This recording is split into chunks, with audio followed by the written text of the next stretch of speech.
বাংলাদেশের মধ্যে হচ্ছে সবচাইতে নিচু একবার নিচুস্থলে ডিস্ট্রিক্ট হচ্ছে আমাদের কিশোরগঞ্জ ডিস্ট্রিক্ট। ওইটাতে সব সময় মনে করেন যে আগাম পানি আওয়া যায়, বন্যায় ধান কৃষকের সব ক্ষতিগ্রস্ত হয়ে যায়। আর কিশোরগঞ্জ ডিস্ট্রিক্ট আমাদের ধানের জন্য বিখ্যাত।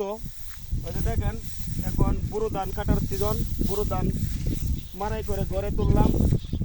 আর এই যে খরা রৌদ্রের মধ্যে শরীরের চামড়া পুড়ে ছাই করে খের শুকাইতেছি। শুধু আমরা খাইলেও হবে না, গরুকে খাওয়াইতে হবে। কারণ মনে করেন যে আমাদের গ্রামে ধান চাইলে ধান হাওলাত পাওয়া যায় কিংবা করজা পাওয়া যায়, কিন্তু এই যে খেরগুলা, এই খেরগুলা যে আপনি যাবেন কারো কাছে করজার লেগে দিবে না, কারণ ওরা হচ্ছে গরুর খাবার।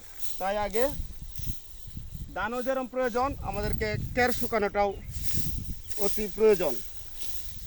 কারণ খের না থাকলে গরু পালবো কী করে, আর গরুরে কী খাওয়াবো?